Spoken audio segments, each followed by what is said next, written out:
ప్రధాన చౌరస్తాలో గోదావరికంలో ఉన్నటువంటి కొంతమంది అగ్రిగోల్డ్ బాధితులకు న్యాయం చేయాలని గత కొన్ని ఏళ్లుగా పోరాడుతున్నా కానీ అగ్రిగోల్డ్ యాజమాన్యం స్పందించకపోవడం, బాధితులు రెక్కాడితే డొక్కాడని పరిస్థితిలో నిరుపేద కుటుంబాలు పిల్లల భవిష్యత్తు కోసం, సొంత ఇంటి నిర్మాణం కోసం, మరి వృద్ధాప్యం చెందితే బ్రతుకు తెరువు కోసమని రూపాయి కూడబెట్టుకొని అగ్రిగోల్డ్ బాధితులకు మరి ఏజెంట్ల ద్వారా యాజమాన్యానికి స్పందిస్తే బాండ్లు కూడా ఉన్నప్పటికీ ఏ ఒక్క రూపాయి చెల్లించకుండా యాజమాన్యం మరి పారిపోవడం నిజంగా దుర్మార్గమైనటువంటి చర్య.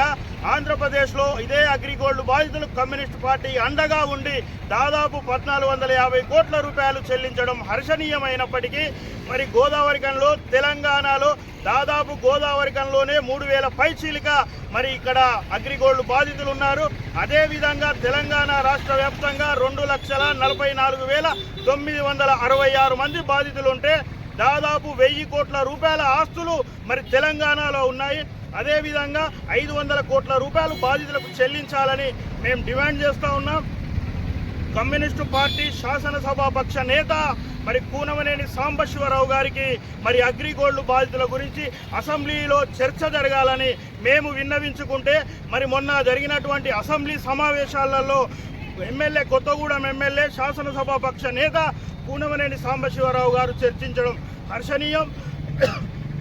అదేవిధంగా అగ్రిగోల్డ్ కానివ్వండి, సహారా కానివ్వండి, చాలామంది బాధితులు ఉన్నారు. వాళ్ళకి న్యాయం చేయాలని వారికి కోరడం, వారికి కృతజ్ఞతలు తెలియజేస్తూ ఉన్నాం. అగ్రిగోల్డ్ బాధితులందరికీ కూడా ప్రభుత్వం వెంటనే చెల్లించాలని డిమాండ్ చేస్తూ ఉన్నాం. ఇందులో భాగంగా ఈరోజు మరి అగ్రిగోల్డ్ సంస్థ దిష్టిబొమ్మను మేము దగ్ధం చేయడం జరుగుతుంది. అగ్రిగోల్డ్కు సంబంధించినటువంటి సంస్థలు లాంటి సంస్థలు అనేకం వచ్చి ఇక్కడ పారిశ్రామిక నగరములో ఎంప్లాయ్మెంట్లో ఉన్నటువంటి వాళ్ళ భార్య పిల్లలు, అన్ఎంప్లాయ్మెంట్లో ఉన్నటువంటి చిరు వ్యాపారం చేసుకున్నటువంటి వాళ్ళ భార్య పిల్లలు పోగేసుకున్నటువంటి డబ్బుల్ని అగ్రిగోల్డ్ సంస్థలో పెట్టుకుంటే ఆ అగ్రిగోల్డ్ సంస్థ ఉడాయించి బయటపడింది. అట్టి సంస్థ నుంచి రాష్ట్ర ప్రభుత్వం చొరవ తీసుకొని వాళ్లకు సంబంధిత ఆస్తులన్నీ, అగ్రిగోల్డ్ ఆస్తులన్నీ అమ్మి బాధితులకి నష్టపరిహారాన్ని కల్పించాలని చెప్పేసి ఏఐటీసీ భారత కమ్యూనిస్ట్ పార్టీగా మేము కోరుతా ఉన్నాం. లేని పక్షాన వీళ్ళందరితోటి ఆందోళన, పోరాట కార్యక్రమాలు ఏఐటీసీ పక్షాన చేస్తామని తెలియజేస్తా ఉన్నాం. అగ్రిగోల్డ్ బాధితులకు వెంటనే చెల్లించాలి. అగ్రిగోల్డ్ బాధితులకు వెంటనే చెల్లించాలి. అగ్రిగోల్డ్ ఆస్తులు మృతి చెందిన బాధితులకు నష్టపరిహారాన్ని వెంటనే చెల్లించాలి.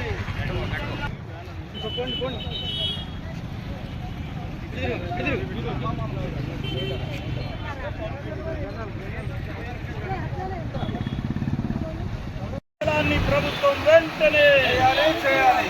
చెల్లించిన అగ్రిగోల్డ్ బాధితులకు వెంటనే డబ్బులు చెల్లించాలి. అగ్రిగోల్డ్ యాజమాన్యంపై కఠిన చర్యలను తక్షణమే తీసుకోవాలి. అగ్రిగోల్డ్ బాధితులకు వెంటనే డబ్బులను చెల్లించాలి.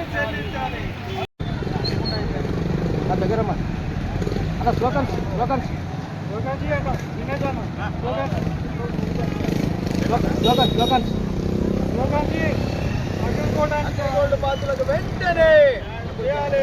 అగ్రిగోల్డ్ బాధితులకు వెంటనే, అగ్రిగోల్డ్ దాదాపులకు వెంటనే చేయాలి.